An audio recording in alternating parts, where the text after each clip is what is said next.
I'm going to be showing you how to delete recent in Reddit, so you can remove or clear recent activity or recent searches, recent communities on Reddit, but the method depends on what recent means.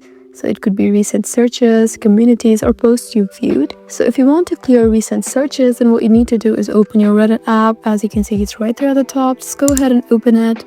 And once you've done so, you just need to look at the top right where you can see this magnifying glass icon. So that's the search bar. Just go ahead and tap here, and you can just tap on this X button and you can clear them individually. So you can see they're gone. But if you want to clear recent communities, then you just need to look at the top right where you can see your profile and tap on settings on the bottom. Just scroll down till you find recent communities right there. So you can just turn it off to clear recent communities. So if you want to clear browsing history, then what you need to do is go back again and tap on history instead of settings. So once you're here, you just need to delete posts individually if needed. So there's no bulk delete option, so just tap on this three-dot button and tap on hide. And that's how you delete recents in Reddit.